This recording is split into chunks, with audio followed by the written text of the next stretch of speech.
There were several things that we had to resolve in which, in my view, the Jewish Labor Committee intervention or participation was crucial. One was that we had to find a formula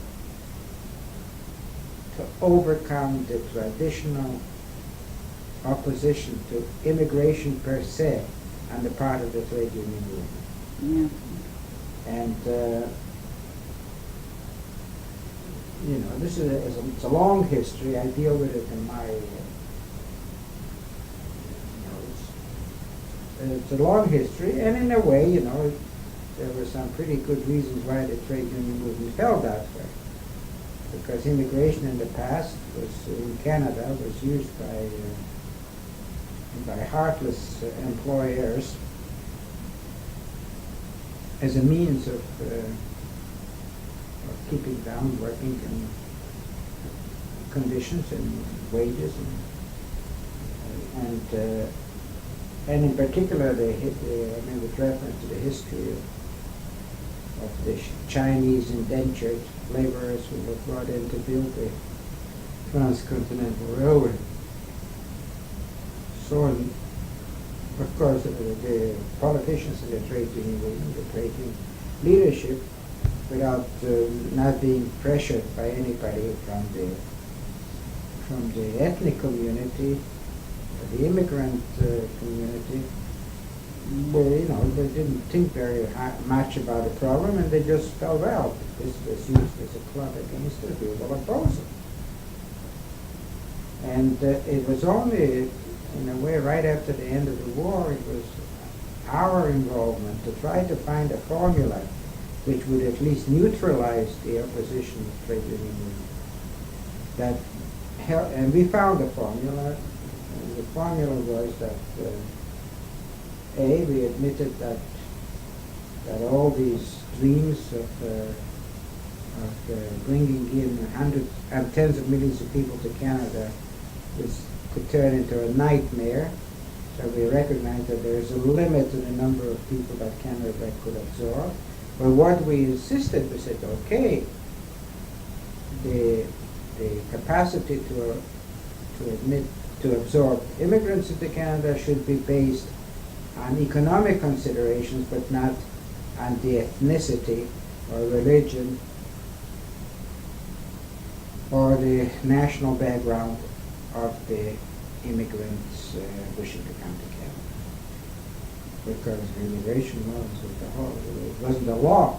It was basically the whole thing was started out by saying anybody who is not a resident of Canada should be barred from Canada with the following exceptions. See, on the basis of those exceptions, tens of millions of people came to Canada in 100 years, but most of them went down to the States anyhow. They didn't stay here. But so this was our problem, and we finally prevailed.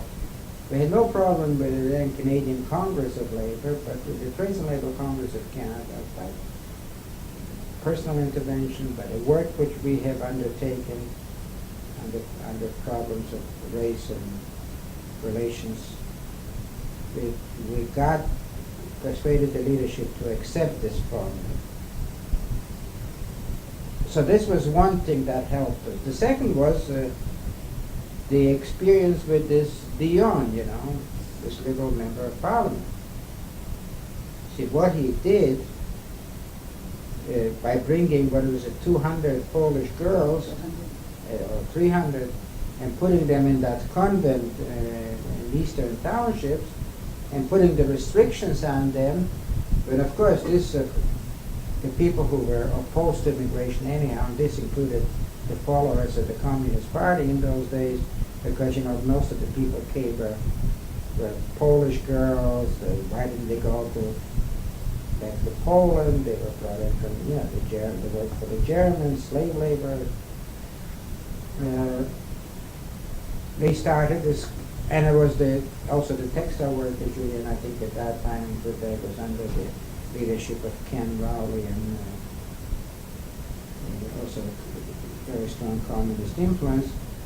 Anyhow, the outcry was from one end of the country to the other. Look what's happening. Slave labor, using slave labor. They didn't consult the trade union movement. An employer brought those people in, not without granting them any protection, either of the law or of trade union or collective labor agreement, you know. So we said, okay, if we come to you with a project with the tripartite in nature, the trade unions, management, and the government, then we've overcome this particular obstacle. So those two things, you know, both the general principle of asking that the immigration laws in Canada be based only on economic absorptive capacity of the country and not on race, religion, etc. And the second one was do this in consultation and cooperation with the trade unions involved in that particular industry, fit the bill. You know, it was the sort of thing that they had no problem. So they came and supported this project.